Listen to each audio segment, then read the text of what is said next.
இன்டர்னலில் போயிட்டு ஓகே பண்ணிவிட்டு மறுபடியும் செலக்ட் பண்ணிவிட்டு ஸ்பீடு கம்மியாக தான் இருக்குது கொடுத்து ஓகே பண்ணுறேன். இப்போ 2 தான்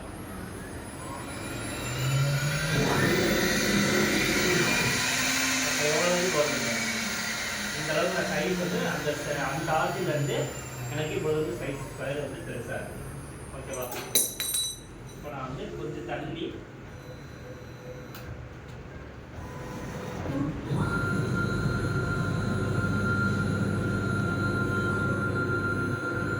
இப்போ நான் இங்கே வச்சு ஆர்ஜின் செட் பண்ணுறேன். XY 0. ஓகேவா? சும்மா உங்களுக்கு ஓட்டி கார்டு தான் நான் சொல்கிறேன்.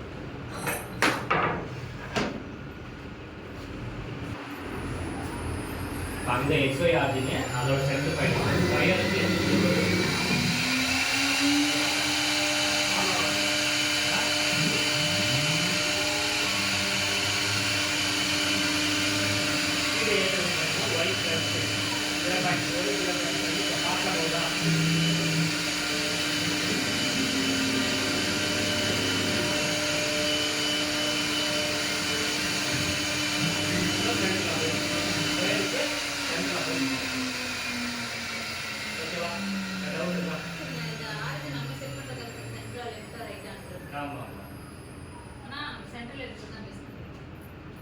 ஆமாம் ஸ்கொயர் பலகையாக இருந்துச்சுன்னா நீங்கள் சென்டர் எடுத்துக்கலாம்.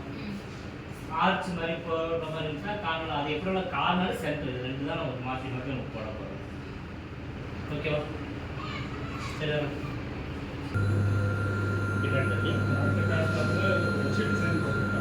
ஆமாம் ஓகேவா?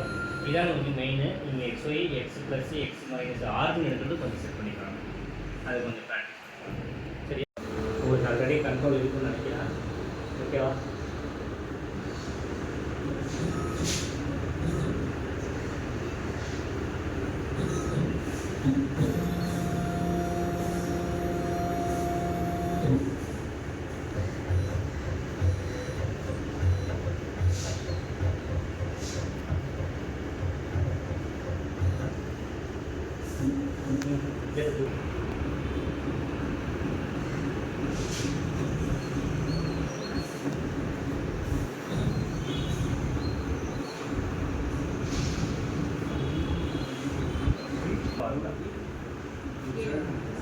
ஒயிட் ப்ளஸ் பண்ணணும். இப்போ நீங்கள் இந்த பொசிஷனில் நிற்கும்போது இந்த டேரக்ஷன் வச்சுக்கலாம். இப்போ எக்ஸை நீங்கள் பார்க்கணும். X plus X minus eagle. இப்போ இந்த டேரக்ஷன் வச்சுக்கணும். பிட்டோட எச் பாயிண்ட் வந்து இந்த டேரக்ஷன் வச்சுக்கிட்டு இதில் பார்த்தீங்கன்னா பிட்டோட சென்டர் பாயிண்ட் வந்து இதில் தான் பார்க்கலாம். இப்போ இந்த பக்கத்தில் போய் பார்க்கணும். இப்போ இந்த சைடில் பார்க்கும்போது இங்கே பார்க்கணும். அந்த சென்டர் பாயிண்ட் ஆமாம். இந்த பொசிஷனில் வைக்கும்போது இந்த சென்டருக்கு இப்படி வரும் இந்த ஒய் கோடு, அந்த ஒய்னு சென்டரில் இருக்கான்னு பாருங்கள். இப்போ எக்ஸ் இப்படி பாருங்கள். இந்த இப்போ நீங்கள் நிற்கிற பொசிஷனே பாருங்கள். இப்போ இந்த பொசிஷன் நோக்கணும். எக்ஸோ இப்படி திருப்பிக்கிட்டு இந்த டைரக்ஷன், அதாவது ஒய்யோட வச்சுக்கிட்டு எக்ஸோட லைனை பார்க்கணும்.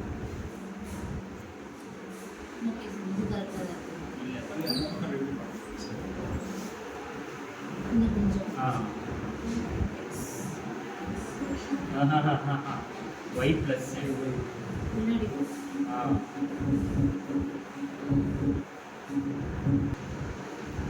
y minus 2. So z plus z minus that is the x product.